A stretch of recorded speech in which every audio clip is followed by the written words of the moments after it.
stay home. He flew out of DIA this morning to spend Thanksgiving with his wife and daughter in Mississippi. Stay home. Just 30 minutes before boarding that flight to Houston, his account tweeted, "People should avoid traveling." Stay at home as much as possible. Put those social gatherings on hold for the time being, including extra care for Thanksgiving. Mayor Cox tonight is offering an apology, but also an excuse, ignoring what he told Coloradans to do, which was to avoid holiday travel. He has repeatedly told Coloradans to sacrifice time with family and stay home to help your community, hospitals, and businesses. Maybe get a small Cox. I know this is hard. I hate this. Celebrate with just those you live with. Maybe next year we can all be together again. We are trying our very best to protect lives. Hours after 9 News revealed his trip, he issued a statement saying, "I apologize to the residents of Denver who see my Cox conflicting with the guidance to stay at home for all but essential travel. I made my decision as a husband and father. I humbly ask you to forgive decisions that are born of my heart and not my head." Mayor Cox's obvious hypocrisy was immediately seized on by Coloradans, upset that they were sacrificing while the mayor was ignoring his own guidelines. I'm asking, I'm urging, I'm pleading with everyone. Please stay home.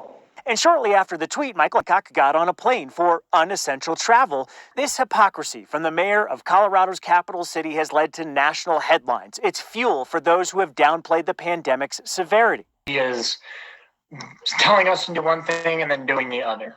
He's not alone in his frustrations. Even Cox supporters are openly calling out their guy. I think it's made it a whole lot easier for people to say, I'm going to disregard that advice.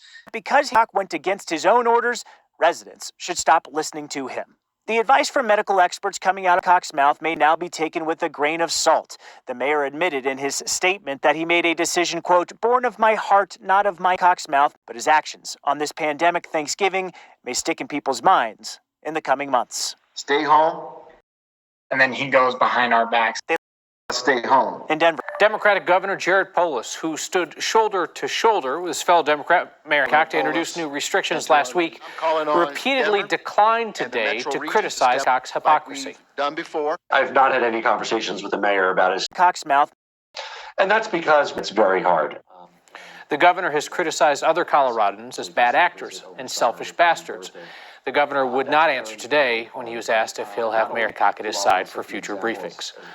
It's unlikely that Mayor Cox is going to face any kind of near-term political consequences for his hypocrisy. The mayor's backed by the power structure of the city's Democratic Party, along with its big money donors.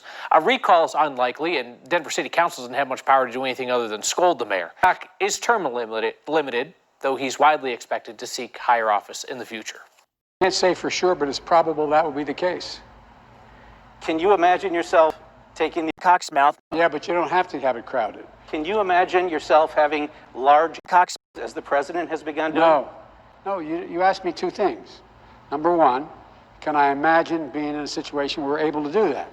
If the virus were under control and moved, or we had, like you talked about, a vaccine, or we had ways in which to make sure that this was not being transmitted, then yes. But Joe Biden contends the majority of Americans want those precautions taken and want a president who listens to experts and acts responsibly.